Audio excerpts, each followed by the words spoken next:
నమస్కారం. భారత వన్డే జట్టులోకి హిట్మ్యాన్ రోహిత్ శర్మ రాక ఈ సెన్సేషనల్ న్యూస్ గురించి ఇప్పుడు మనం మాట్లాడుకుందాం. నెలల నిరీక్షణకు ఎట్టకేలకు తెరపడింది. క్రికెట్ ప్రపంచాన్ని షేక్ చేసే ఒక మ్యాసివ్ అప్డేట్ వచ్చేసింది.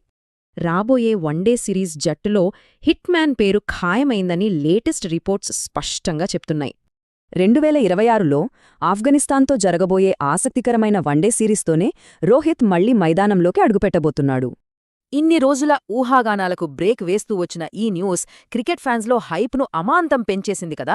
అటు సెలెక్టర్ల నిర్ణయాలు, ఇటు సోషల్ మీడియా బజ్, ఎక్కడ చూసినా ఇప్పుడు మన హిట్మ్యాన్ కంబ్యాక్ గురించే చర్చ. కానీ ఆగండి, ఇక్కడొక చిన్న ట్విస్ట్ ఉంది. రోహిత్ మైదానంలోకి దిగాలంటే ఒక పెద్ద అడ్డంకిని దాటాల్సిందే.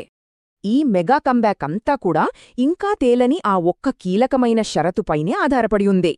అదే ఫిట్నెస్ క్లియరెన్స్. మ్యాచ్ ఆడాలంటే ఈ కఠినమైన మెడికల్, ఫిజికల్ టెస్ట్లను రోహిత్ తప్పక పాసవ్వాలి. ఒకవేళ టెస్ట్ పాస్ అయితే ఆఫ్ఘనిస్తాన్పై హిట్మ్యాన్ తన పాత విధ్వంసాన్ని మళ్లీ రిపీట్ చేస్తాడా? చూడాలి. ఈ సిరీస్ కేవలం ఒక కంబ్యాక్ మాత్రమే కాదు, 2027 వరల్డ్ కప్ ప్రయాణానికి ఇది అస్సలైన పునాది.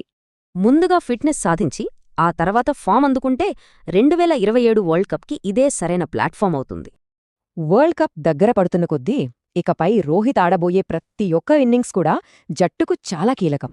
రోహిత్ బ్యాటింగ్కు వస్తే చాలు, ప్రపంచం మొత్తం చూస్తుంది. ప్రెషర్ ఎక్కువగానే ఉన్నా మన ఫోకస్ అంతా ఇక్కడే ఉంటుంది. 2026 సిరీస్ కేవలం ఆరంభం మాత్రమే. హిట్మ్యాన్ తన పాత మ్యాజిక్ రిపీట్ చేయడానికి రెడీ. మరి మనం సిద్ధమే.